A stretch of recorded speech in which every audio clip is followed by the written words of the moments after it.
Okay 9 class.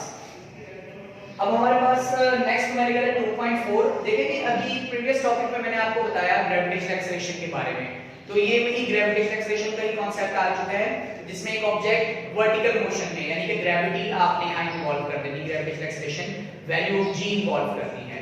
तो बहुत interesting numerical है जी। डाटा देख लेते हैं हम इसका। A tennis ball is hit vertically upward with a velocity of 30 metre पर सेकंड। एक टेनिस बॉल है, उसे ऊपर की तरफ फेंका गया है और इसकी वेलोसिटी कितनी थी? 30 मीटर पर सेकंड। क्लियर? आगे वो क्या कहते हैं? It takes 3 seconds to reach the highest point। इसे अपने हाईएस्ट पॉइंट तक पहुंचने के लिए 3 सेकंड लगते हैं, यानी कि ऊपर जाने के लिए इसको 3 सेकंड लगने हैं। तो ये ऑब्वियस सी बात है कि एक ऑब्जेक्ट वर्टिकल मोशन में हो तो जितना टाइम वो मैक्सिमम हाइट तक पहुंचने मिलेगा उतना ही टाइम वो वापस आने मिलेगा। ठीक है, तो अगर 3 सेकंड सिर्फ जाने में ऊपर की तरफ मैक्सिमम हाइट पर, मैक्सिमम हाइट तक पहुंचने में इसको लग रहा है, तो उतना ही टाइम इसको डाउनवर्ड मोशन में भी लगेगा, वापस अपने ओरिजिनल पोजीशन पे आए। तो ये टोटल टाइम कितना बन जाएगा? 3 second plus 3 second equals to 6 second. ये भी उसने आगे पूछा हुआ है जी। अच्छा, इसके बाद वो आगे क्या पूछ रहे हैं जी? आगे पूछ रहे हैं वो calculate the maximum height reached by the ball and how long will it return to. देखिए हमने यहां फाइंड आउट करना है कि ये बॉल जो है इसने टोटल कितनी हाइट कवर की है। इस बॉल ने टोटल कितनी हाइट कवर की है, यानी कि h आपने फाइंड आउट करना है यहां पे। अभी h क्या है ये भी आपको क्लियर हो जाएगा जी। साथ ही हमें ये फाइंड आउट करना है कि बॉल को ऊपर जाने में और वापस आने में, यानी कि पोजीशन A से B और D से वापस आने में, ऑब्वियस सी बात है जब एक ऑब्जेक्ट वर्टिकल मोशन में होगा, फ्री मोशन में होगा, तो वो मैक्सिमम हाइट पर पहुंचने के बाद वो वापस रिटर्न भी होगा। तो टोटल आने जाने का टाइम कितना होगा? क्लियर हो गया? अच्छा, तो अब हम इसको लेके चलते हैं कि बहुत ही मामूली डाटा है इसका, बहुत ही इजी न्यूमेरिकल, इंपॉर्टेंट भी बहुत है ये जी। हमारे पास नॉन डाटा में आ रहा है इनिशियल वेलोसिटी। इनिशियल वेलोसिटी हमारे पास 30 मीटर पर सेकंड जी। टाइम एक तरफ का सिर्फ मैक्सिमम हाइट पर जाने का टाइम दिया गया है 3 सेकंड जी। इसके बाद यहां एक हिडन डाटा भी है। हिडन डाटा क्या होता है? देखिए ऐसा डाटा जो कि न्यूमेरिकल में गिवन नहीं होता, लेकिन हमें जरूरत पड़ने पर हमें उसको इंप्लीमेंट करना होता है, हमें वो यूज करना होता है। अच्छा, वो हिडन डाटा क्या है यहाँ पे आपके पास? Gravitational acceleration. जैसे मैंने आपको बताया 10 मीटर पर सेकंड स्क्वायर अर्थ पर होती है। अच्छा, एक चीज यहाँ क्लियर हो जाए, मैंने आपको बताया था कि ग्रेविटेशनल एक्सेलरेशन 2 किस्म की होती है, एक होती है पॉजिटिव और एक होती है नेगेटिव। अब आप यहाँ ये देखें कि जब ball against the gravity move कर रही है तो यहाँ आप लगाएंगे नेगेटिव साइन। ठीक है, क्या लगाएंगे आप बेटा? यहाँ पे नेगेटिव साइन लगाएंगे और यहाँ पे आपने लिखना है properly as the ball moving against the gravity, moving against the gravity, so g will be, gravitational acceleration value will be negative। ये हम नेगेटिव लेंगे। ये स्टेटमेंट बेटा आप लास्ट भी लिखेंगे, ये बहुत ही की पॉइंट है, बहुत इंपॉर्टेंट पॉइंट है, वेरी इंपॉर्टेंट पॉइंट। ठीक है, आपने यहाँ पे लाइन लास्ट भी लिखनी है। इसके बाद चलिए जब हम आगे चलते हैं इसके सॉल्यूशन की तरफ। सॉल्यूशन, अच्छा हिडन डाटा आपके पास ये आ गया। अब हमारे पास टू फाइंड क्या, हमने कैलकुलेट क्या करना है? हमने कैलकुलेट करना है हाइट, कि बॉल कितनी हाइट पर पहुंची, और साथ ही हमने फाइंड आउट करना है टोटल टाइम,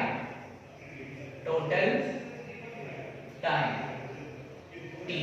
ये बेटा दो चीजें आपने फाइंड आउट करनी है। सॉल्यूशन चलिए थोड़ा सा एक्स्ट्रा कॉन्सेप्ट पे हम क्लियर कर लें। देखिए इक्वेशन ऑफ मोशन हमने लीनियर मोशन के लिए एक्स एक्सिस के ऊपर मोशन के लिए हम लोगों ने लिखी थी vf equals to vi plus at। Similarly second equation of motion की s equals to vit plus 1 over 2 at square और 2as equals to vf square minus vi square। ये बेटा वो इक्वेशन ऑफ मोशन है जो x एक्सिस के ऊपर motion के ऊपर हम लोग इंप्लीमेंट करते हैं, लेकिन यहाँ पर जो मोशन है वो तो y एक्सिस पर है, ग्रेविटी की बात है। तो याद रहे कि इन्हीं इक्वेशन ऑफ मोशन को हम equation of motion under gravity के अंदर इसको कंसीडर करेंगे। तो हमें क्या करना होगा, हमें सिर्फ इन इक्वेशंस में a की जगह पर g लगाना है और s की जगह पर h लगाना है, तो इक्वेशंस वही बन जाएंगी। तो हमारे पास अब equation of motion under gravity क्या बनेगी, vf equals to vi plus gt। देखिए a की जगह पे g आ गया। ये वो इक्वेशन है जो वर्टिकल मोशन ऑब्जेक्ट, ऐसे ऑब्जेक्ट जो कि वर्टिकल मोशन में थे ऊपर की तरफ, ठीक है जी, ऊपर की तरफ या नीचे की तरफ हरकत में जो हम इंप्लीमेंट करते हैं बेटा। अच्छा सिमिलरली s की जगह क्या आ जाएगा, h equals to vit plus 1 over 2 gt square। Similarly 2gh equals to vf square minus vi square। Clear हो गया? सिंपल हमने लीनियर मोशन के लिए और हमने यहाँ पर वैल्यू अंडर ग्रेविटी के लिए बना ली है। अब हम यहाँ पर अंडर ग्रेविटी इक्वेशंस भी यूज करेंगे। चलिए हम काम करते हैं। सबसे पहले तो इस टाइम वाले मसले को सॉल्व करेगा। देखिए ये सिंपल सी बात है कि जैसे मैंने पहले भी जिक्र किया कि बॉल को वर्टिकल मोशन में जितना टाइम लगेगा अपवर्ड जाने में उतना ही टाइम डाउनवर्ड मोशन में भी होगा जी। अब हम यहां लिखेंगे total time equals to 3 plus 3 equals to 6 second. ये तो बेटा बहुत ही आराम से हमने यहां से निकाल लिया है कि भाई उससे पहले पूछ लिया था कि बॉल को ऊपर जाने में और वापस आने में टोटल कितना टाइम लगेगा। तो हमने क्या किया, हमें एक तरफ का टाइम पता था 3 सेकंड था, तो 3 सेकंड जाने में और 3 सेकंड वापस आने में, तो वो टोटल टाइम बन जाएगा 6 सेकंड्स। अब हम अगले काम की तरफ आते हैं, हाइट। जी बेटा हाइट के लिए हमारे पास कौन सी इक्वेशन है यहाँ पर, इन तीन इक्वेशंस में हाइट के लिए कौन सी, देखिए फर्स्ट तो नहीं निकाल सकते, फर्स्ट में तो हाइट है ही नहीं, या तो सेकंड ठीक है या थर्ड इक्वेशन ऑफ मोशन ठीक है। आप दोनों से आंसर निकाल सकते हैं, लेकिन मैं प्रेफर करूंगा कि आप second equation of motion under gravity he implement करें, क्योंकि h इक्वल एक तरफ ऑलरेडी मौजूद है। तो आप लिखेंगे according to second equation of motion under gravity h equals to vit plus 1/2 gt का स्क्वायर। चलिए अब हम वैल्यूज पुट करते हैं यहाँ पे, h equals to vit plus 1/2 gt का स्क्वायर। ये हमने फॉर्मूला बना लिया इसका जी। vi इनिशियल वेलोसिटी कितनी है, यहाँ से देखें 30, टाइम कितना है। अच्छा अब जो टाइम लगाना है वो बेटा 6 सेकंड नहीं लगाना, आपने एक तरफ का जो तय करता वक्त है वो हमने लगाना होगा। यहाँ पर टाइम कितना है 3 जी, 1/2 जी लगेगा -10, ग्रेविटेशनल एक्सलेशन की वैल्यू लगेगी -10। व्हाई -10, जैसे मैं पहले बता चुका हूँ कि बॉल जो है वो अगेंस्ट द ग्रेविटी मूव कर रही है, इस वजह से g की वैल्यू नेगेटिव ली जाती है, और t का स्क्वायर 3 का स्क्वायर, तो ये क्या बन जाएगा अब आपके पास जी। कैलकुलेशन करें अब हम, ये बनेगा बेटा 90 प्लस 1/2 जी। यहां से अगर आप इसकी कटिंग कर दें तो अभी इस स्टेप को लेकर चलते हैं, और ये बन जाएगा 9, 3 का स्क्वायर 9 होगा जी। यहीं पे अगर आप कटिंग करें, नेक्स्ट स्टेप इसको सॉल्व करें 5 जी, क्या बनेगा आपके पास 90 प्लस इंटू -5 इंटू 9, ठीक है जी।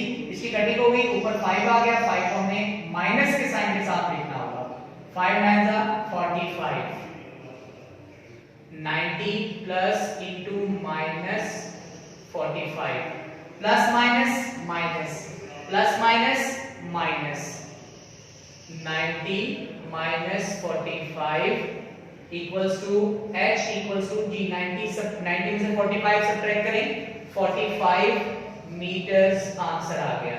इसका मतलब ये हुआ कि इस बॉल ने टोटल कितनी हाइट कवर की है 45 मीटर्स। ये याद रखिएगा, ठीक है।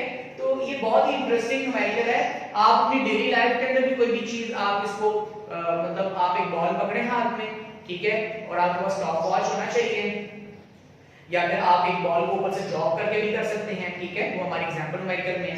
तो ये हाइट फाइंड आउट करने का बहुत ही लीनियर और बहुत ही आसान एक न्यूमेरिकल है, ठीक है।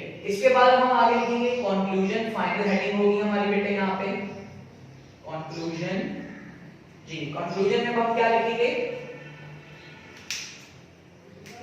हेंस, जी क्या क्या निकाला हमने, total time is 6 seconds and the ball has covered height of 45 meter। मतलब जो आपने आंसर निकाला है उसे एक डिस्क्रिप्टिव फॉर्मेशन दे दी, उसे एक बयानिया तरीके से आपने लिख लेना है। Any question?